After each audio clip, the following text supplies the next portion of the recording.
Bienvenue à tous et bienvenue à ce second webinaire organisé par la Matabier.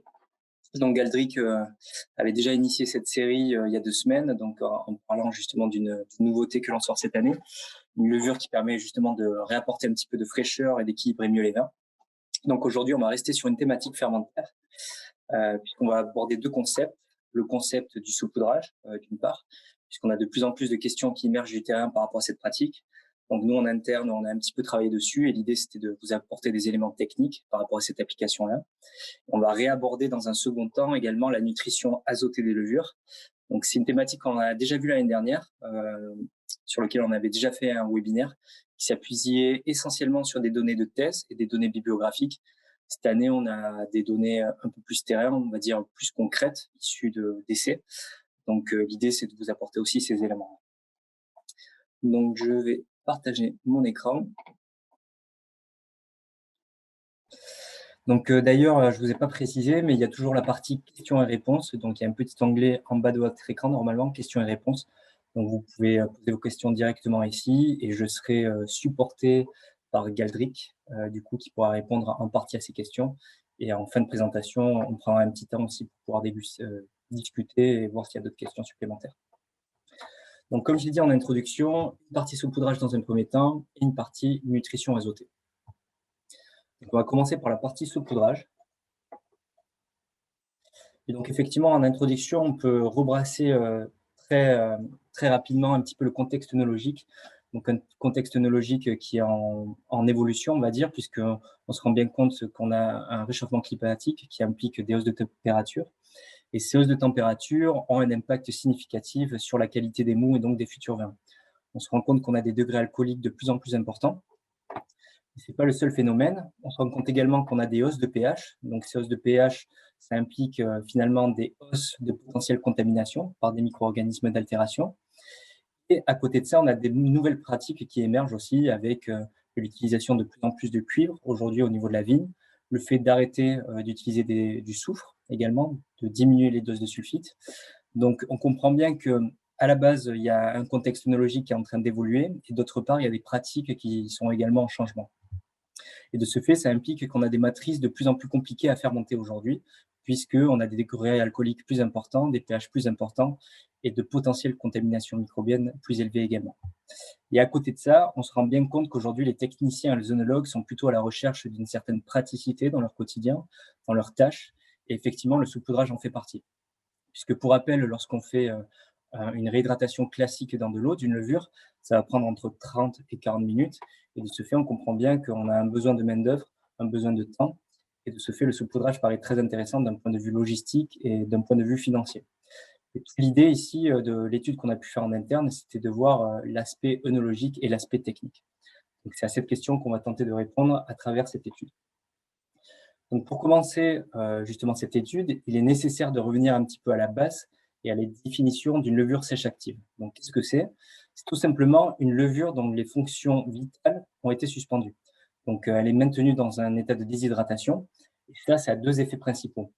D'une part, elle va avoir sa membrane qui va être totalement déstructurée, donc recroquevillée sur elle-même, donc une forme totalement anormale. Et d'autre part, son activité et son métabolisme va être totalement inhibé, puisqu'elle n'aura plus du tout d'activité fermentaire. Donc le fait de réhydrater les levures dans de l'eau, dans un premier temps, on va regonfler cette levure, et notamment le cytoplasme. On va restructurer la membrane, et par la suite, on va venir réactiver le métabolisme de la levure, donc réactiver les activités enzymatiques. Et donc à partir du moment où on fait une réhydratation des levures dans de l'eau et qu'on les ajoute directement dans la cuve, donc sur du mou ou sur du raisin, on va avoir une amorce directe de la multiplication cellulaire qui va nous permettre d'avoir une réduction du temps de latence et enfin une implantation rapide de la levure. Et ça, ces paramètres-là, ils sont importants à prendre en compte dans le sens où il y a des paramètres de plus en plus négatifs aujourd'hui sur les mous qu'on a vu en introduction, avec des hausses de pH, des hausses de population indigène et en parallèle des diminutions de sulfite. Donc, il paraît justement très important de devoir coloniser le milieu microbien dès le début de la fermentation alcoolique jusqu'à la fin. Donc ça, c'est le premier pilier justement de la réhydratation des levures. Le second pilier, c'est qu'on va pouvoir réorganiser la paroi cellulaire. Et ça va nous permettre d'avoir une meilleure fluidité membranaire et au final, une meilleure efficacité fermentaire. Et le dernier point, ça va être une meilleure intégrité membranaire également, qui va nous permettre d'avoir une meilleure résistance à des conditions difficiles et notamment à la présence d'alcool. Donc sur le papier, la réhydratation des levures dans de l'eau paraît plutôt efficace, paraît plutôt bien indiquée. Cependant, on comprend bien qu'il y a des soucis de praticité aujourd'hui qui émergent du terrain et dont le saupoudrage en fait partie. Après, ce qu'il faut vraiment avoir en tête, c'est que lorsqu'on fait un saupoudrage direct des levures, elles sont mises dans des conditions qui vont être assez difficiles, assez hostiles, puisqu'on va se retrouver avec des pH qui peuvent être faibles, des températures qui peuvent être faibles également, la présence de sulfite par exemple, ou la population indigène qui peut être à des niveaux élevés. Donc ça, c'est pas neutre pour la levure. Donc c'est pas une thématique qui est vraiment nouvelle chez la Motabier, puisqu'on avait déjà commencé à travailler sur la thématique du saupoudrage il y a 5 ans dans notre centre expérimental. Et donc là, on a fait quelque chose qui est assez simple, c'est-à-dire qu'on avait différentes modalités. On a fait des tests sur différentes levures de notre gamme, des levures de blanc et des levures de rouge. Et donc, deux modalités distinctes, à savoir une modalité où on réhydratait la levure dans de l'eau, donc on faisait un levain classique, et une modalité où on inoculait directement la levure dans le mou. Et donc, ce qu'on a pu voir au niveau des tendances, c'est que systématiquement, on avait les mêmes conclusions, à savoir que sur les modalités non réhydratées, on avait des phases de latence qui étaient généralement plus importantes. Donc, on avait un temps avant un départ en fermentation alcoolique plus important de 1 à 2 jours. Moins de population également pendant la fermentation alcoolique, ce qui traduit une colonisation qui va être moins bonne et des cinétiques de fermentation qui étaient un petit peu moins franches également. Mais cela dit, toutes les modalités ont pu aller jusqu'au bout et on est venu sécher totalement la cuve. Donc à partir de ce moment-là, le discours que l'on avait en interne, c'était de dire certes, le saupoudrage c'est possible, si les conditions le permettent, si on n'a pas des conditions trop difficiles de fermentation alcoolique. Mais par contre, lorsqu'on commence à avoir des paramètres négatifs et qu'on vient supplémenter finalement l'inoculation directe, on peut avoir des problèmes en termes de cinétique de fermentation, donc voire des problèmes de fermentation languissante, voire des arrêts. Puisque si on accumule l'inoculation directe avec des températures faibles, des turbidités faibles dans le cas de blanc et de rosé, à ce moment-là, on peut avoir une accumulation qui impacte négativement la cinétique de fermentation. Donc ça, c'est le constat qu'on avait eu dans un premier temps. Après, on avait toujours justement le questionnement de pas mal d'acteurs du terrain par rapport à cette pratique-là. Donc c'est pour cette raison qu'on a décidé d'aller un petit peu plus loin et de s'y intéresser en laboratoire. Donc on a pu mettre en place différents types de protocoles. Donc, l'idée de ce protocole, c'était d'étudier l'effet de la réhydratation sur la cinétique de fermentation. Donc, pour ce faire, on a eu 4 différentes modalités. Donc, une modalité réhydratée avec un activateur, donc un préparateur, une modalité réhydratée sans activateur et une modalité saupoudrage à 20 et 30 grammes par hecto. Donc, on a pu faire ce test sur un mou de Sauvignon blanc qui était plutôt simple à fermenter. L'idée, c'était de prendre tous les jours la densité et de suivre les populations levuriennes et leur viabilité dans le temps. Donc pour ce faire, on s'est équipé d'un matériel qui s'appelle l'Oculize, qui est un microscope portatif qui est relié directement à une tablette et qui permet justement d'estimer les populations et la viabilité de ces levures pendant la fermentation alcoolique. Donc première tendance intéressante, c'est au niveau du suivi de la densité. Et donc là, effectivement, on se rend compte qu'on a une des modalités qui ressort particulièrement bien, la modalité en vert, qui est la modalité réhydratée avec un activateur, qui a un départ en fermentation alcoolique qui va être plus rapide. Et d'autre part, sur le dernier tiers de la fermentation alcoolique, on se rend compte qu'on a une cinétique qui est plus franche et plus nette. Donc, ce qui traduit potentiellement une viabilité et une résistance plus importante de ces levures-là. Donc ça, c'est une première tendance. Et ce qui est surtout intéressant de voir dans ce type d'essai, c'est les variations de population levurienne pendant la fermentation alcoolique. Et là, on peut réellement scinder ce graphique en 2 parties. La première partie, c'est au début de la fermentation alcoolique, premier tiers. On voit bien qu'il y a 3 modalités qui présentent une augmentation de la biomasse assez importante au début.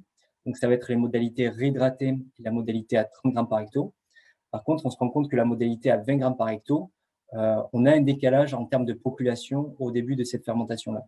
Donc, ce qui montre que potentiellement, l'ajout à 20 grammes par hecto est plutôt limité en termes d'apport de population et limité en termes de colonisation du milieu dès le début de la fermentation alcoolique.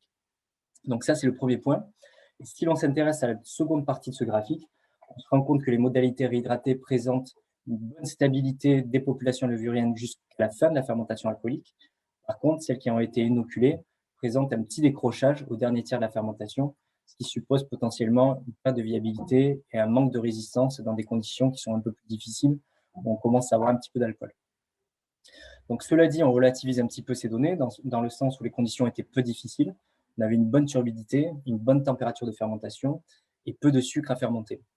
Donc, à ce moment-là, on est parti du constat qu'on devrait aller un petit peu plus loin et voir ce qui pouvait apparaître si les conditions étaient un petit peu plus compliquées. Donc, pour répondre à cette question, on a adapté exactement le même protocole, mais cette fois-ci sur un mou de Cabernet Sauvignon de Thermo du Sud-Ouest, donc qui avait un TAVP de 16,2, très chargé en polyphénol également. Et donc là, l'idée, ça a été justement de suivre la densité tous les jours. On n'a pas pu utiliser l'oculize dans le sens où le matériel n'a pas pu détecter les levures, puisque c'était un milieu trop turbide. Donc, on s'est surtout appuyé sur des analyses post-fermentaires. Donc, au niveau des densités, on retrouve à peu près les mêmes tendances de ce qu'on a vu précédemment, à savoir qu'on retrouve une phase de latence qui va être amoindrie à partir du moment où on réhydrate les levures, c'est-à-dire qu'elles vont être dans un état optimal pour lancer la fermentation dès le début, dès lors qu'on va les ajouter. Et de ce fait, on a un départ en fermentation qui est plus rapide. Et d'autre part, si on regarde la fin de la fermentation, il y a un gradient qui se forme en fait, avec dans un premier temps les levures réhydratées qui vont terminer cette fermentation, et par la suite les modalités qui sont saupoudrées. Et ce qui était surtout intéressant de voir dans cet essai, c'est les analyses post-EFA, où on se rend compte que sur les modalités qui ont été réhydratées, on a pu aller jusqu'au bout de la fermentation alcoolique, on avait des niveaux de sucre fermenté cible très faibles, d'acidité volatile aussi. Lorsqu'on arrive sur la modalité 30 grammes par hecto, on se retrouve avec 2 grammes par litre de sucre fermenté cible et une acidité volatile un peu plus importante. Donc, ce qui traduit un stress supplémentaire de la levure pendant la fermentation. Et enfin, sur la modalité 20 grammes par hecto, on se retrouve avec plus de sucre, donc entre 3 et 4 grammes par litre, plus d'acidité volatile, donc un stress qui est encore plus accru. Et on a détecté également la présence d'acide lactique. Donc, ce qui montre finalement que, ce qui corrobore ce qu'on disait un petit peu au début, à savoir que si on n'a pas une bonne colonisation du milieu du début jusqu'à la fin de la fermentation alcoolique, c'est à ce moment-là où on peut avoir des déviations microbiologiques. Et donc là, c'est ce qu'on a constaté avec un départ en malose spontané. Donc, fort de tous ces résultats, voici les recommandations que l'on peut faire d'un point de vue strictement cinétique de fermentation. On ne recommande pas le saupoudrage à 20 grammes par hecto sur les matrices qui sont compliquées à fermenter, puisqu'on s'est rendu compte qu'on apportait des populations insuffisantes, qu'on avait un risque de contamination qui était plus importante et donc des risques de déviations organoleptiques et aromatiques. Dans le cas d'un saupoudrage à 30 grammes par hecto, les résultats sont meilleurs, on va dire. Par contre, il va être vraiment nécessaire d'avoir une bonne gestion de la nutrition à ce stade-là. Et si on veut vraiment aller jusqu'au bout de la partie praticité, dans ce cas-là, on peut faire un saupoudrage à 30 grammes par hecto, plus un ajout d'activateur. Donc, même si on sait qu'à partir de ce moment-là, cette pratique sera moins efficace que lorsqu'on ajoute l'activateur dans un levain, lorsqu'on fait une réhydratation classique. Donc ça, c'était le premier point de cette première présentation. On va arriver sur la partie nutrition, notamment nutrition azotée. Donc là, c'est rappeler quelques bases finalement, donc les risques notamment d'une mauvaise gestion de la nutrition azotée, ce qui se passe lorsqu'on a une carence dans notre mou en fermentation. Et dans un premier temps, on va avoir un faible développement levurien, donc ça va avoir plusieurs impacts. D'une part, on peut avoir des fermentations languissantes, voire des arrêts de fermentation, et notamment des risques microbiologiques, ce qu'on a pu voir précédemment. Ce faible développement levurien va impacter négativement la levure, son état, donc elle va être en état de stress, et c'est à ce moment-là qu'elle peut produire des éléments combinants au SO2, type éthanal ou acide pyruvique. C'est notamment à ce moment-là où on va retrouver des niveaux de SO2 qui vont être plus importants, et ça va venir également stimuler la production d'acides gras inhibiteurs, qui n'est pas forcément recommandé pour la bonne tenue d'une bonne cinétique de fermentation alcoolique, mais également de la cinétique de la fermentation malolactique. Donc ce stress, au-delà de la cinétique de fermentation, va avoir des conséquences sur les performances aromatiques de la levure, puisqu'elles vont être limitées, voire des fois plutôt préjudiciables. Donc c'est à ce moment-là on peut avoir des notes de ce composé soufré-nauséabond, type H2S, de l'acidité volatile également, voire des alcools supérieurs. Donc pour éviter justement tous ces écueils, toutes ces problématiques-là, il va être utile et nécessaire d'apporter tous les nutriments nécessaires à la levure pendant la fermentation alcoolique. Et là, on peut faire la distinction entre deux types de sources d'azote. Donc, dans un premier temps, on a l'azote ammoniacal ou l'azote minéral. Donc, on sait qu'elle va être utilisée de façon préférentielle par les levures. Donc, elles vont le consommer très rapidement. Et le seul écueil avec cette forme d'azote, c'est que lorsqu'on va l'apporter en excès, ça peut entraîner une croissance très rapide de la population levurienne, donc une croissance très rapide de la biomasse, et on peut avoir des phénomènes de carence induite par la suite. C'est-à-dire que la biomasse levurienne présente dans le milieu sera trop importante par rapport à la nutrition qui restera dans le mou. Et de ce fait, c'est à partir de ce moment-là, on commence à avoir la production de notes soufrées nauséabondes, type H2S, des fermentations languissantes, voire des arrêts de fermentation.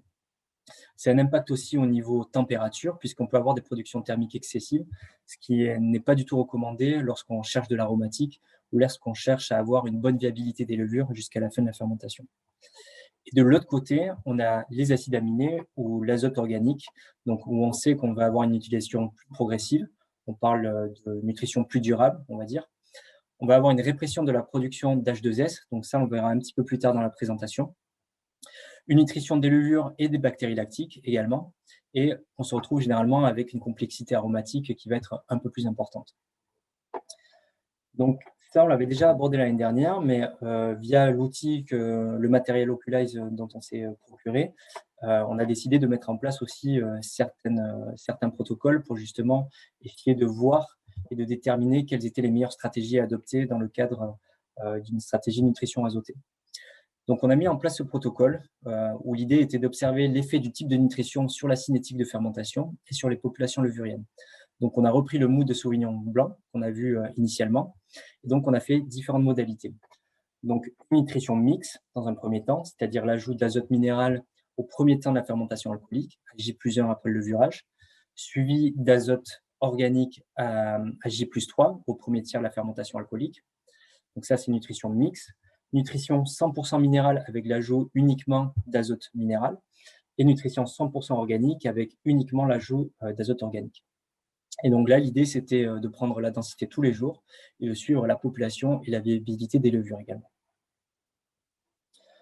Donc, première tendance intéressante, mais rien de nouveau sur le soleil, c'est-à-dire qu'avec la densité 100% minérale, on a une fermentation qui est beaucoup plus rapide, donc beaucoup plus véloce, et on termine la fermentation en premier. Suivi de la modalité mix, donc là où on a ajouté de l'azote minéral dans un premier temps, l'organique dans un second temps, et enfin, en dernier lieu, la modalité 100% organique. Mais encore une fois, ce qui est surtout intéressant à constater dans ce type d'essai, c'est l'évolution des populations levuriennes pendant la fermentation alcoolique. Et là, ce qui est intéressant de voir, c'est que sur les modalités où on a rajouté de l'azote minéral dans un premier temps, on a une augmentation de la biomasse qui est assez importante. Et si l'on regarde ça en comparaison avec la modalité organique, on se rend compte qu'il y a un petit gap ici, c'est-à-dire qu'il y a un petit fossé. Donc, cette tendance-là permet de mettre en évidence finalement le côté bénéfique que peut avoir l'azote minéral, dans le sens où on va stimuler la biomasse au début de la fermentation alcoolique, et on va avoir une meilleure colonisation du milieu dès le début de cette fermentation-là. Dans un second temps, lorsqu'on a fait le second ajout de nutriments ici, on se rend compte que sur la modalité 100% minérale, on va avoir encore une stimulation de cette biomasse levurienne, donc, ce qui est intéressant d'un point de vue cinétique des fermentations.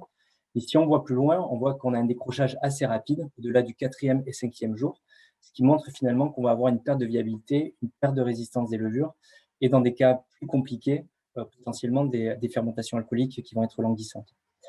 Dans le cadre de la nutrition mixte, on se rend compte que cette population levurienne continue à croître de façon assez évolutive, constante, jusqu'à la fin de la fermentation. Et dans le cas de la nutrition organique, là aussi, on constate une belle constance des populations levuriennes. Donc là, encore une fois, on relativise aussi cet essai dans le sens où c'était un mou qui était assez simple à fermenter. On était sur le même mou qu'on a pu voir avant sur le saupoudrage, donc une bonne turbidité, une bonne température de fermentation et de sucre à fermenter. Donc là aussi, on s'est posé la question, qu'est-ce que ça donnerait dans des conditions difficiles? Donc, une nouvelle fois, on a repris l'autre mou de rouge, cette fois-ci donc le Cabernet Sauvignon Thermo, donc qui avait un TAVP plus important, une petite carence aussi en azote assimilable, puisqu'on était seulement à 84 mg par litre. Et là, l'idée, c'était d'adapter également les mêmes modalités, donc une nutrition mixte, nutrition 100% minérale et nutrition 100% organique. Donc là également, on a pu suivre les densités et donc on a également les mêmes tendances que ce que l'on a pu voir sur les blancs, à savoir que ça va être la modalité 100% minérale qui vont terminer au préalable la fermentation alcoolique, suivi de la modalité mixte et enfin de la nutrition organique. Et ce qui était surtout intéressant de voir, c'était les analyses post-fermentaires et notamment la dégustation qu'on a pu faire sur ces vins-là. puisqu'effectivement, lorsqu'on regarde les analyses post-fermentaires, on voit qu'il n'y a pas de différence significative, dans le sens où tous les cuves ont été séchés. Pas de différence significative non plus sur les acidités volatiles. Par contre, au niveau de la dégustation, là, clairement, il y avait des grosses différences, dans le sens où la modalité 100% minérale présentait des notes soufrées nauséabondes très importantes. On était vraiment sur un profil œuf pourri, chou-fleur, donc très préjudiciable. On avait une structure qui était assez maigre aussi, un manque de volume en bouche, alors que sur les modalités mixtes et organiques, on avait un profil qui était beaucoup plus fruité, beaucoup plus ouvert, donc une bien meilleure netteté et un meilleur volume en bouche. Donc, c'est ça qui est intéressant finalement sur la stratégie nutrition azotée, c'est que au-delà d'avoir une bonne stratégie pour la cinétique de fermentation, on va également avoir un bon impact sur d'autres aspects de la fermentation du vin, et notamment sur l'aspect organoleptique. Donc, ce qui nous permet de faire la transition sur la troisième partie de cette présentation, où effectivement, lorsqu'on va avoir une bonne stratégie nutrition azotée, on va pouvoir se soustraire de la production de certains côtés pas forcément voulus, et notamment des notes de réduction. Donc, ce qu'il faut savoir, c'est que pendant la fermentation alcoolique, la levure, pendant la fermentation, via son métabolisme, a la nécessité de produire certains acides aminés, et notamment la cystéine et la méthionine. Donc, pour ce faire, elle va venir consommer des sulfates qu'elle va transformer en sulfure, et en parallèle, elle va devoir consommer des acides aminés propres au mou pour avoir à disposition une ressource en azote qui vont lui permettre de transformer cette ressource en azote en précurseur des acides aminés. Le seul problème, c'est que si on est carencé en acides aminés, on ne va pas avoir à disposition cette source d'azote et ça ne va pas être possible de produire ces précurseurs d'acides aminés. Et de ce fait, le sulfure ici deviendra totalement inutile pour la levure et donc la levure va donc le relâcher, le relarguer dans le milieu sous la forme H2S. Donc, ce qui montre bien que lorsqu'on a une carence en azote et notamment en acides aminés, on peut avoir la production de façon plus importante de notes de réduction et notamment de notes de H2S. Donc ça, c'est le premier point. Toujours sur ces notes de réduction, si on veut aller un petit peu plus loin, c'est le professeur Boulder aux États-Unis qui travaille à l'université de Davis qui avait prouvé en 2018 et 2019 qu'il y avait une forte corrélation entre le potentiel redox du vin en fermentation alcoolique et la production d'H2S. Donc, pour rappel, le potentiel redox, le potentiel d'oxydoréduction, c'est une grandeur qui mesure le pouvoir oxydant ou réducteur d'un système. Donc, lorsqu'on a un potentiel redox qui est fortement négatif, c'est qu'on est en milieu réducteur. Et lorsqu'il est fortement positif, c'est qu'on est en milieu oxydant. Donc, ce qui est intéressant de voir, c'est que lorsqu'on a des conditions optimales de FA, généralement, ce potentiel redox est sensiblement autour de 0. Par contre, lorsqu'on commence à avoir des conditions défavorables de fermentation alcoolique, ce potentiel redox a tendance à diminuer de façon très forte. Et donc, ce potentiel redox est à mettre en lien justement avec le diagramme d'équilibre du soufre. Puis lorsqu'on va avoir des conditions optimales de FA et lorsqu'on va avoir un potentiel redox assez sensible autour de 0, la forme du soufre qu'on va retrouver au niveau du mou ne sera pas détectable au niveau aromatique. Donc, ça sera neutre au niveau aromatique et au niveau organoleptique. Par contre, lorsqu'on va avoir des conditions défavorables de fermentation, et notamment un potentiel redox très faible, ce soufre va se transformer en H2S. Et c'est à partir de ce moment-là où on va le détecter et on va commencer à avoir des notes de composés soufrés nauséabonds. Donc, ce qui montre qu'il est vraiment nécessaire de bien gérer son potentiel redox pendant la fermentation alcoolique. Et ce potentiel redox dépend d'énormément de facteurs, mais les principaux sont les suivants. Ça va être la carence en azote aminé, c'est ce qu'on a pu voir précédemment. La présence de dioxyde de soufre aussi, puisque ça va être directement le substrat pour la production d'H2S, et tous les paramètres de l'environnement de la fermentation alcoolique. Donc, ça va être des températures de fermentation trop extrêmes, des faibles turbidités qui vont impliquer des stress des levures et donc une diminution de ce potentiel redox. Autre chose qui est très importante à prendre en compte, finalement, sur cette thématique-là, c'est que le potentiel est à son minimum lors du début de la phase stationnaire de la croissance levurienne, c'est-à-dire au premier tiers de la fermentation alcoolique. Et à ce moment-là, on comprend bien que si on vient stimuler encore plus la biomasse levurienne, et notamment avec l'ajout d'azote minéral, on va stimuler encore plus cette biomasse qui est active.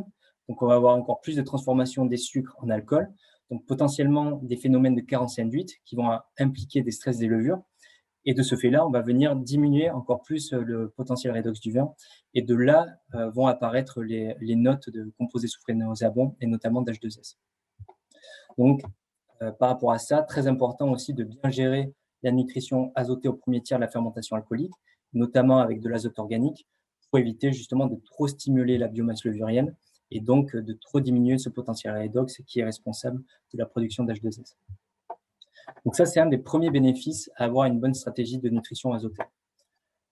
Le second bénéfice, et ça on l'avait vu l'année dernière, c'est de mieux contrôler la température des moûts en fermentation, donc pour éviter les chocs thermiques. Donc ici est répertorié finalement le schéma de la voie de biosynthèse des ergostérols par Saccharomyces cerevisiae. Donc pour rappel, les ergostérols, c'est des éléments qui sont très importants pour la levure pendant la fermentation alcoolique, puisqu'il va leur permettre d'être beaucoup plus résistantes, donc d'avoir une meilleure intégrité et une meilleure fluidité membranaire. Donc pour ce faire, le problème, c'est que lorsqu'on va avoir des températures de fermentation trop importantes, donc au-delà de 30 à 32 degrés, on va avoir une dénaturation de certaines enzymes, notamment celles qui codent pour le mévalonate. Et de ce fait, on comprend bien qu'on ne va plus avoir assez à ce substrat de l'ergostérol. Donc, la levure ne sera pas en capacité de produire des ergostérols. Et de ce fait, on va avoir une levure qui sera moins viable, moins résistante dans le temps. Et de ce fait, on peut avoir des fermentations languissantes, voire des arrêts de fermentation. Et donc, pour faire le parallèle justement avec la nutrition azotée, on sait que lorsqu'on va utiliser de l'azote minéral, on va avoir une stimulation très importante des levures, donc ils vont générer de la biomasse, et ça peut entraîner des chocs thermiques. Et donc des chocs thermiques excessifs qui peuvent aller au-delà de 30 à 32 degrés. Et donc là, on peut avoir des pertes de viabilité qui sont importantes. Alors que lorsqu'on va utiliser de l'azote organique, ça va être utilisé de façon beaucoup plus progressive, et de ce fait, on ne va pas avoir de choc thermique. Donc après, ça aussi, c'est à relativiser dans le sens où aujourd'hui, la plupart des caves sont plutôt bien équipées en gestion du froid. Cela dit, si jamais vous n'êtes pas équipé avec des équipements pour faire du froid, il faut mieux favoriser quand même l'utilisation d'azote organique pour les raisons qui sont indiquées ici. Donc ça, c'est le deuxième avantage, le deuxième bénéfice à avoir une bonne gestion de la stratégie nutritionnelle des levures. Et enfin, le dernier bénéfice, ça va être au niveau de la nutrition des bactéries lactiques. Donc ça, on le sait, les bactéries lactiques se nourrissent essentiellement d'acides aminés ou de petits peptides, ne consomment pas directement l'azote minéral. Donc, autre chose qui est intéressante à prendre en compte, c'est que ces bactéries lactiques présentent des activités protéolytiques et peptidolytiques extracellulaires, donc présentes sur leur membrane, qui sont schématisées par les tronçonneuses ici. Donc, elles ont la capacité d'utiliser les résidus d'autolyse des levures en fin de fermentation alcoolique. Donc, comment ça se passe? C'est assez simple, c'est-à-dire qu'on va avoir une protéine qui va venir se rapprocher de la bactérie lactique. La bactérie lactique, grâce à ses activités protéolytiques, va pouvoir transformer cette protéine en peptide. Et de la même manière, ces peptides, par la suite, vont pouvoir être transformés en acides aminés. Et ces acides aminés vont permettre justement de nourrir la bactérie lactique par la suite. Donc ça peut se faire de façon, on va dire, naturelle à la fin de la fermentation alcoolique. Mais si on va avoir justement des fermentations qui vont être des fermentations malolactiques qui s'enclenchent plus rapidement, ça peut être très intéressant d'utiliser de l'azote organique pour justement apporter des acides aminés et mieux nourrir les bactéries lactiques dès le début. Donc ça, c'est des choses que l'on a constatées en interne. Lorsqu'on apportait de l'azote organique pendant la fermentation alcoolique, on se retrouvait avec des durées de phase de latence de la fermentation malolactique plus courtes, donc un départ plus rapide. Également des durées de FML active plus courtes, donc ce qui veut dire qu'on avait une meilleure transformation du malique en lactique, donc beaucoup plus rapidement, surtout avec des vins qui sont plus prêts plus rapidement. Et de toute façon, si l'on regarde la composition de notre produit, donc en interne l'Optiflore Pro, ça paraît tout à fait logique et tout à fait cohérent, puisqu'on se rend compte d'une part qui est bien pourvu en acides aminés, et d'autre part qui présente la plupart des acides aminés qui sont indispensables pour la bonne marche de la fermentation malolactique. Donc, 3 bénéfices. Donc, au niveau de la diminution des notes soufrées nauséabondes, également un meilleur déclenchement de la fermentation malolactique lorsqu'elle est voulue. Et le deuxième paramètre également, que j'ai oublié, qui est le choc thermique. Éviter les chocs thermiques également, donc pour avoir une meilleure viabilité des levures jusqu'à la fin de la fermentation alcoolique et éviter les déviations microbiennes. Donc, fort de tout ça, ça nous a permis de confirmer justement la bonne stratégie de nutrition que l'on a en interne, où on détecte 2 cas différents. Donc, au préalable, il est important quand même d'estimer l'azote assimilable de ces mous pour mieux adapter la stratégie de nutrition azotée. Dans le cas où on a un mou qui est peu ou pas carencé, on peut recommander le Nostim, donc qui est un préparateur. Et on peut également uniquement ajouter de l'Optiflore O, donc de la nutrition organique, au premier tiers de la fermentation alcoolique. Par contre, dès lors qu'on se retrouve dans un mou carencé, dans ce cas de figure-là, on va fortement recommander le Neustim, donc pour avoir justement des membranes cellulaires levurènes qui vont être beaucoup plus résistantes jusqu'à la fin de la fermentation. Recommander également l'azote minéral dans un premier temps, à J+1, pour favoriser la biomasse et pour avoir une bonne colonisation du milieu. Et dans un second temps, ajouter de la nutrition organique pour avoir une nutrition plus durable, plus progressive jusqu'à la fin de la fermentation. Et dans le cas où on commence à avoir une fermentation languissante, pour des arrêts de fermentation, favoriser l'utilisation d'écorce de levure, donc Flore Protect, pour bien détoxifier le milieu et pour pouvoir justement aller jusqu'au bout de la cinétique de fermentation. Donc, voilà pour cette présentation, donc qui a duré une petite demi-heure. Maintenant, on va voir si vous avez des questions. Donc, je vais arrêter ma présentation. Et donc, je vais regarder si vous avez des questions. Pour rappel, vous avez l'onglet Q et R. En dessous, vous pouvez poser directement vos questions.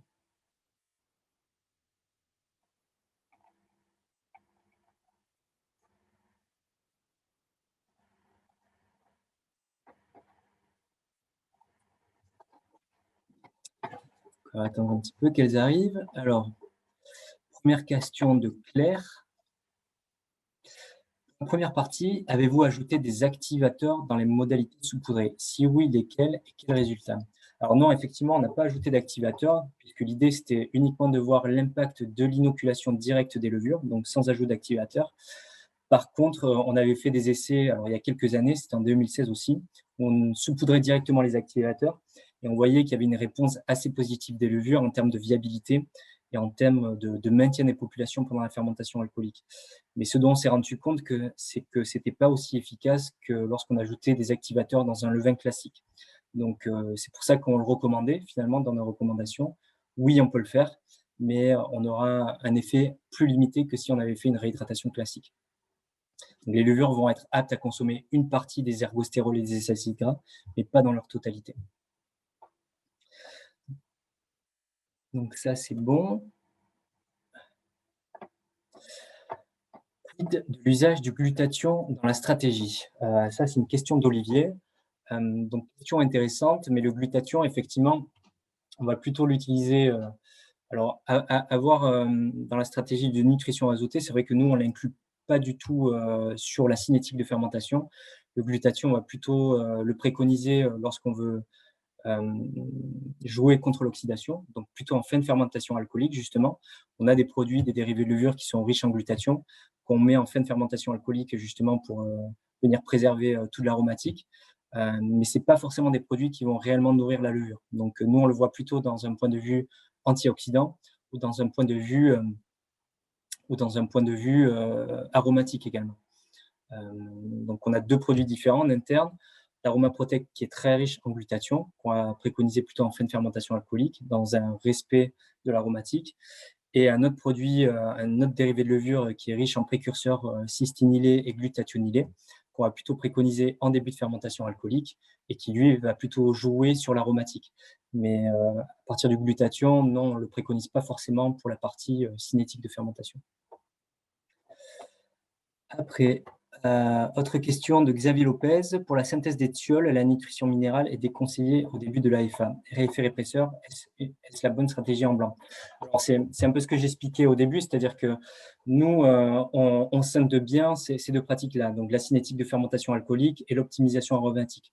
Donc, c'est vrai que nous, en interne, on a un produit, donc je l'ai dit, l'Optithiol, qui est riche en précurseurs cystinylés et glutathionylés, donc qui sont les précurseurs des thiols, qu'on va ajouter en surplus de la stratégie de nutrition levurienne qu'on a vue dans cette présentation. Donc, ça va jouer le rôle d'un booster aromatique, mais on le considère assez peu comme un produit qui va venir nourrir la levure. Donc, c'est deux choses vraiment distinctes. Donc, on fait vraiment la distinction. Tac. Pourtant, les produits type Optithiol sont recommandés au début. Effectivement, on les recommande au début dans le sens où, on le sait, les thiols sont plutôt produits sur le premier tiers de la fermentation alcoolique. Donc, c'est pour cette raison que via des essais qu'on a pu faire en interne, on s'est rendu compte que c'était beaucoup plus intéressant de le mettre dès le début de la fermentation alcoolique et pas à des -30. Donc Optitiol, on le recommande pour l'optimisation aromatique au début de la fermentation alcoolique. Alors, est-ce qu'il existe des recommandations au niveau des dosages? Question de Vincent Burga. Oui, c'est ce qu'on a pu voir au niveau de l'application du saupoudrage, c'est-à-dire que 20 grammes par hecto sur des matrices qui étaient assez compliquées à fermenter, on s'est rendu compte que finalement, on n'avait pas une population qu'on apportait suffisante pour réellement coloniser le milieu dès le début de la fermentation alcoolique. Et de ce fait, on pouvait avoir des contaminations microbiennes qui intervenaient en fin de fermentation. Donc, c'est pour cette raison que sur des matrices difficiles, on va plutôt recommander 30 grammes par hecto, mais avec justement en adaptant bien la stratégie de nutrition azotée, ce qui est important à prendre en compte. Quelle est la relation entre bioprotection et activateur? Donc ça, c'est une question de Philippe Gabillot. Donc Philippe, si tu peux me préciser un petit peu plus ta question, parce que je ne comprends pas trop. Oui, mais la production. Alors, une autre remarque de Olivier qui nous dit oui, mais la production de H2S peut intervenir juste après cet usage. Alors, effectivement, nous en interne, donc, comme je l'ai dit, on a 2 produits distincts à base de glutathion. Donc, l'Aromate Protect qui va être très riche en glutathion, donc plutôt sur la partie antioxydant, et Optitiol plus riche en précurseurs glutathionylés et cystéinylés, plutôt sur la partie aromatique. Donc, effectivement, on s'était rendu compte que lorsqu'on utilisait de l'Aroma Protect en fermentation, on pouvait avoir justement une baisse de ce potentiel redox qui impliquait des hausses de H2S, donc des hausses de composés soufrénoséabonds. Et par la composition un peu spécifique de l'optitiol, et justement le fait qu'il soit moins chargé en glutathion et plus en précurseurs glutathionylés et cystéinylés, on ne constate pas l'émergence d'H2S lors de la fermentation alcoolique. Et donc c'est pour cette raison qu'on a vraiment 2 applications différentes. Est-ce que la bioprotection influence la quantité d'activateurs? Donc, merci Philippe pour la précision. Donc ça, c'est une question intéressante sur laquelle on s'est penché l'année dernière, puisqu'on avait des questions par rapport à ça, et justement par rapport à notre souche de levure de bioprotection, qui est une Mechnicovia pulcherrima. Donc nous, au préalable, dans les essais que l'on avait pu faire au tout début de son développement, on s'est rendu compte que lorsqu'on faisait des stabulations à froid avec cette levure, on ne constatait pas de diminution de l'azote assimilable. C'est-à-dire qu'il n'y avait pas de pouvoir fermentaire finalement de ces levures, il n'y avait pas de gaz produit, donc on constatait qu'on avait les mêmes niveaux d'azote assimilable. Donc c'est pour cette raison qu'on préconisait de conserver finalement la même stratégie de nutrition azotée. Cependant, via certaines études qui sont récemment sorties et via d'autres essais qu'on a pu faire l'année dernière, on se rend compte que la Mechnikova pulcherrima a un métabolisme assez spécifique puisqu'elle a plutôt tendance à se tourner vers de l'azote aminé et non pas de l'azote minéral. Et on s'est rendu compte qu'il pouvait y avoir des pertes assez sensibles d'azote aminé lorsqu'on pouvait faire des stabulations à froid. Donc c'est pour cette raison que maintenant, en termes de recommandations, lorsqu'on fait de la bioprotection sur des temps assez longs, on va dire sur plusieurs jours, on a tendance à recommander d'utiliser un peu plus d'azote organique. Donc de réajouter autour de, on va dire, de 10 grammes hecto en plus d'Optiflore O, par exemple. J'espère que ça répond à ta question, Philippe. Importance de la gestion de l'oxygène en rouge dans les essais. Alors, dans les essais, effectivement, nous, c'était des essais laboratoires, donc nous, c'était assez compliqué de gérer l'oxygène, mais effectivement, l'oxygène, c'est un paramètre qui est très important à prendre en compte, justement, notamment au niveau de la synthèse des ergostérols des levures pendant leur phase exponentielle. Donc, l'oxygène va être très utile justement pour avoir une meilleure résistance des levures jusqu'à la fin de la fermentation alcoolique. Donc ça aussi, c'est un paramètre qui est important à prendre en compte. Certes, il y a les activateurs qui vont permettre de renforcer les membranes cellulaires, mais l'oxygène, ça va réellement avoir un effet complémentaire. Donc, ça va avoir un effet complémentaire sur la résistance des levures et ça va permettre également de remonter un petit peu le potentiel redox du vin pendant la fermentation alcoolique et ainsi éviter d'avoir des notes d'H2S qui émergent. Donc, j'espère que ça répond à votre question, Gérard. Xavier Lopez, qui a une autre question. Certains confrères proposent des nutriments différents en fonction du profil aromatique recherché, voire du même cépage. Influence de la distribution en acides aminés des préparations. Quel est votre point de vue sur ces nouvelles stratégies? Alors, je rejoins un petit peu ce que disent nos confrères, dans le sens où nous aussi, en interne, on a pu voir que selon la composition et notamment des dérivés de levure, on peut voir qu'on a des réponses différentes au niveau des profils aromatiques qui sont générés. Pour reprendre l'exemple d'Optitiol, c'est un produit qui est chargé en précurseurs cystinylés et glutathionnylés, donc qui sont plutôt les précurseurs des thiols. Et on se rend compte qu'on a une augmentation en thiol qui est beaucoup plus importante. Par contre, sur un autre dérivé de levure qu'on a en interne, qui est plus chargé en acides gras et en acides aminés, on se rend compte qu'on va plus partir vers les esters, puisque les acides gras et les acides aminés sont les précurseurs des esters qui sont produits par la levure. Donc, en fonction de la composition des dérivés de levure, on arrive à avoir des réponses différentes au niveau aromatique. Donc, sur des cépages qui sont fortement thiolés, comme le Sauvignon blanc ou le Colombard pour ta zone, effectivement, on va plutôt préconiser de l'optitiol pour aller justement chercher ces arômes variétaux. Par contre, sur des cépages qui sont assez neutres, comme l'Uni blanc par exemple, où on sait qu'il y a assez peu d'arômes variétaux, on va plutôt chercher des esters, donc qui sont produits par la levure pendant la fermentation, pour avoir une meilleure valorisation de ces vins par la suite. Donc, j'espère que ça répond à ta question, Xavier.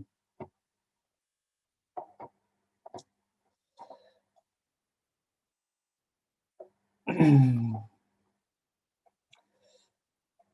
que vous avez d'autres questions? Je vais attendre encore une petite minute, si il y en a d'autres.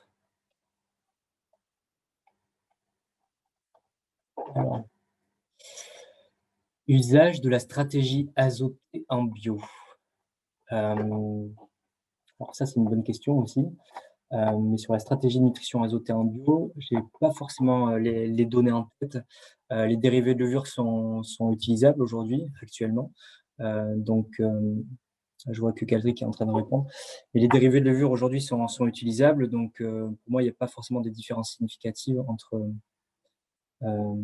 pas l'optitiol. Alors, si l'optitiol est autorisé aujourd'hui en bio, puisque c'est un dérivé de levure, certes qui est riche en précurseurs, mais ça reste un dérivé de levure et à ce titre, il est utilisable en bio. Donc, on peut l'utiliser. Ce qui n'est pas utile. Ouais, donc c'est cool en effet. Ce qui n'est pas utilisable, par contre, ça va être les dérivés de levure pour la fermentation malolactique. Donc, tous les activateurs pour la FML, lorsqu'ils sont utilisés pendant la FML, ne sont pas autorisés en bio. Par contre, pour la fermentation alcoolique, ils le sont.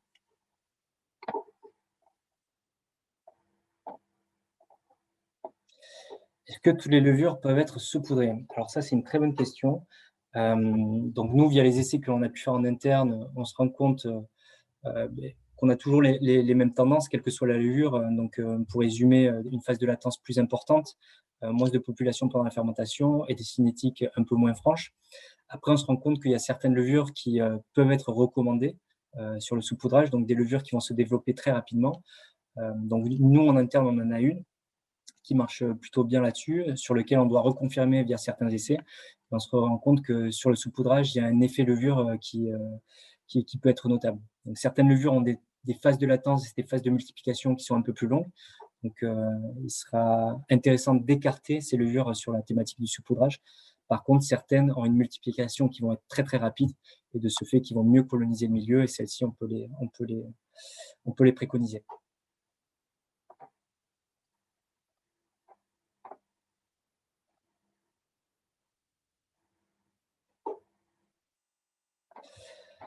Donc, je vois qu'il n'y a plus d'autres questions. Alors, si une question de Claire. Quelles sont les caractéristiques idéales d'un mou blanc et rouge pour effectuer un saupoudrage des levures? Alors, les caractéristiques idéales, il y a tellement de paramètres à prendre en compte, c'est assez compliqué. Mais dans le cas d'un mou blanc, forcément, il va y avoir plusieurs paramètres qui vont être indiqués. Déjà, la température du mou. Donc, éviter d'avoir un choc thermique, c'est-à-dire que si on a un mou à 5 degrés, forcément qu'il va y avoir un choc thermique et qu'on va avoir une perte de viabilité des levures et donc une moins bonne colonisation. Après, au niveau des caractéristiques globales de la fermentation, ça va être d'avoir une bonne turbidité également, de ne pas être carencé en nutriments. Ça, c'est hyper important. Et dans le cas de rouge, là, c'est un peu pareil, c'est-à-dire qu'on va retrouver la partie nutrition qui va être importante, la partie température. Donc, selon moi, c'est surtout la partie dosage qui va être importante. La partie dosage à adapter en fonction de la matrice. Si on a des matrices qui sont très simples à fermenter, on peut partir sur du 20-25 grammes par hecto, si on maîtrise bien. Par contre, si on a des matrices qui sont un peu plus compliquées, dans ce cas-là, plutôt partir sur 30 grammes par hecto, avec une bonne gestion de la nutrition azotée derrière. Mais pour répondre de façon plus factuelle à la question, sur des rouges, dès lors qu'on dépasse du 14,5-15 degrés, Dans ce cas-là, plutôt partir sur 30 grammes par hecto, ça c'est sûr. À quel seuil d'azote assimilable considère-t-on que le mou est carencé en blanc et rosé?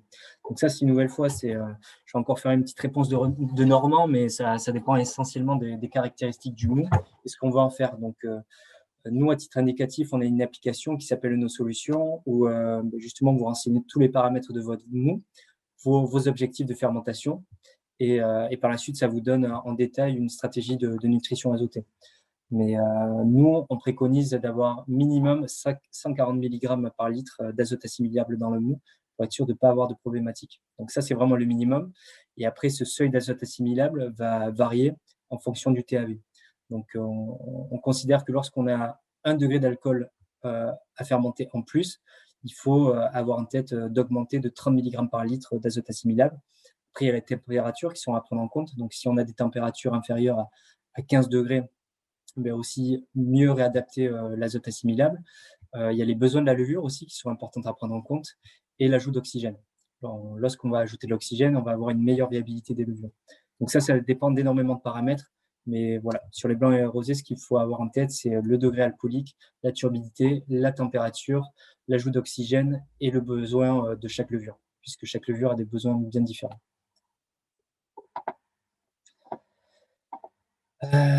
Avez-vous prévu, pour aller plus loin, de proposer des levures type ready to use, où l'augmentation de dose et les activateurs suffisent, quelles que soient les levures?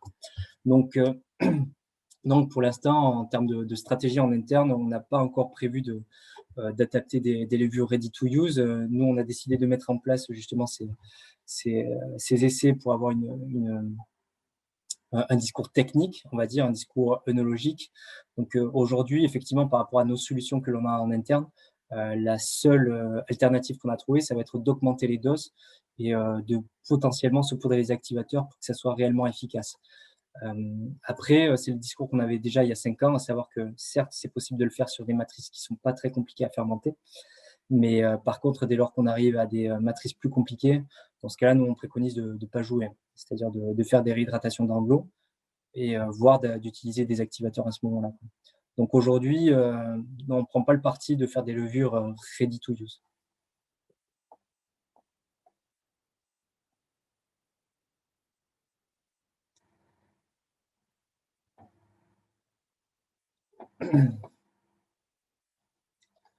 J'ai encore 1 ou 2 minutes si jamais il y a des questions.